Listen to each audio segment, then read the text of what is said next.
পানুর বাবু।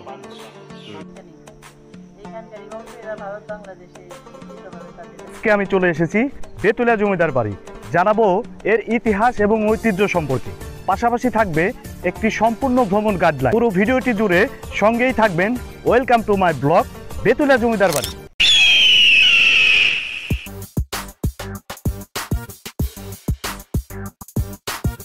বাংলাদেশের যে কোনো প্রান্ত থেকে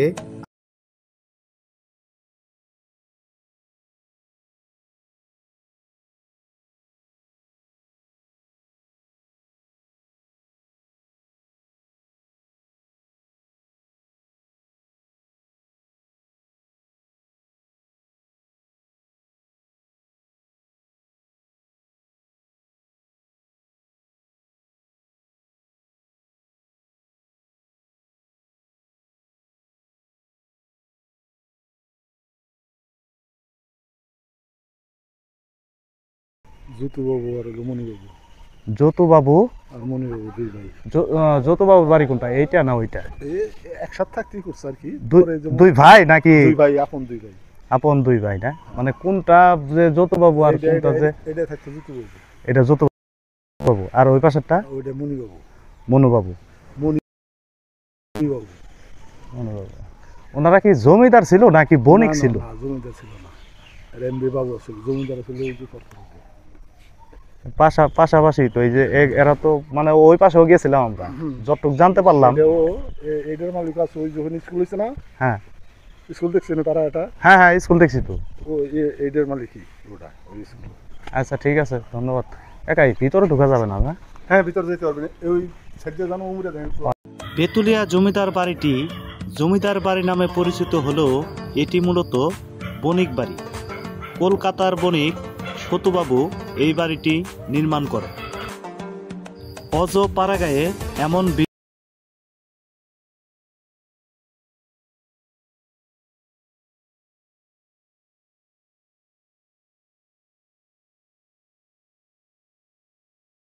মধ্যে বেতুলিয়া জমিদার বাড়িটি একটি সুপরিচিত নাম। জানা যায় যে বর্তমান ভারতের কলকাতা থেকে সতুবাবু নামে এক পাটের ব্যবসায়ী এই বাড়িগুলো নির্মাণ করেন। বেতুলিয়া জমিদার বাড়ি, যার উত্তরে ধলেশ্বরী এবং পশ্চিমে কালীগঙ্গা নদী অবস্থিত।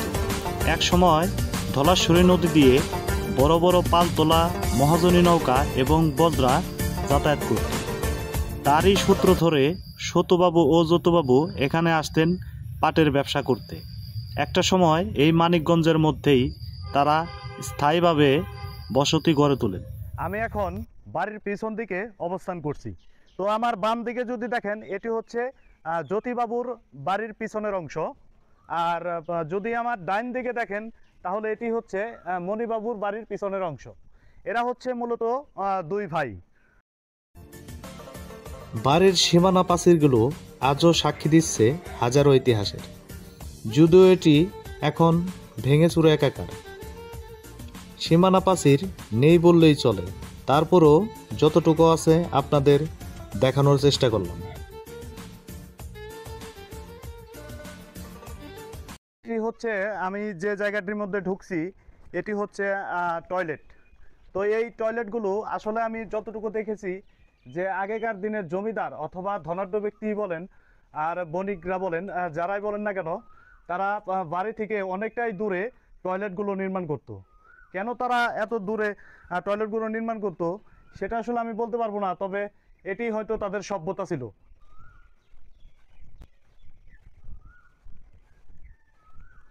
এটি হচ্ছে এই যতুবাবুর বাড়ির পিছন সাইডে এই কুয়োটি অবস্থিত।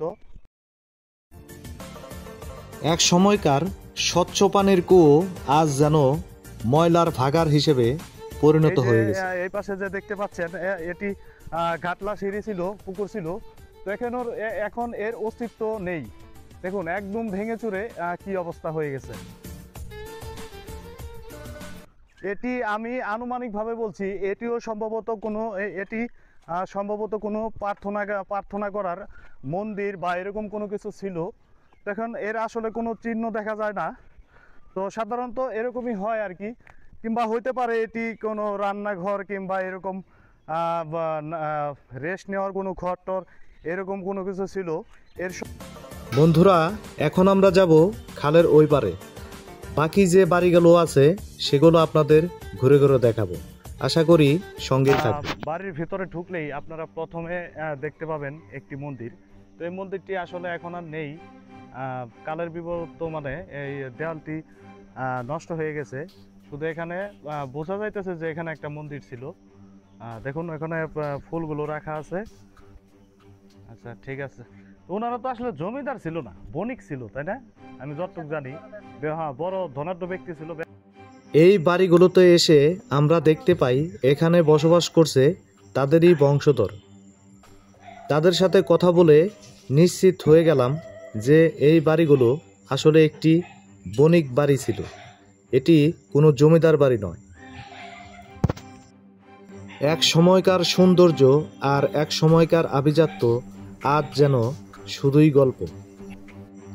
বাড়ির ভিতরে ঢুকলেই আপনারা দেখতে পাবেন একটি নাট মন্দির, যেখানে এক সময় প্রার্থনা করা হতো।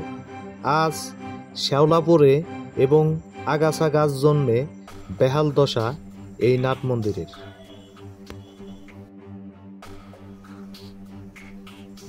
সংরক্ষণ না করা হলে হয়তোবা আর 200-300 বছর পরে পাওয়া যাবে না এর অস্তিত্ব।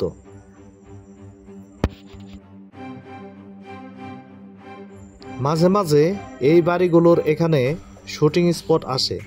বিভিন্ন ধরনের নাটক এবং সিনেমা এখানে তৈরি হয়েছে বলে লোকমুখে শোনা যায়।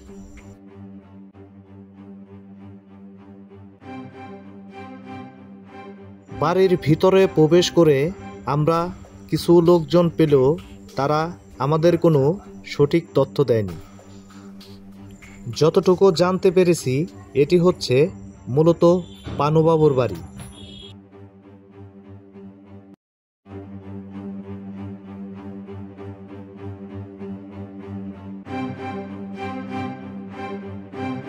বাবু আর এটা হলো ননিবাবুর বাপের।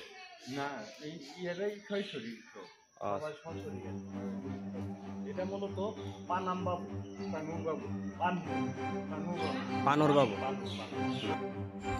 আমাদের ভিডিওটি ভালো লাগলে প্লিজ সাবস্ক্রাইব, লাইক, কমেন্ট করতে ভুল করবেন না।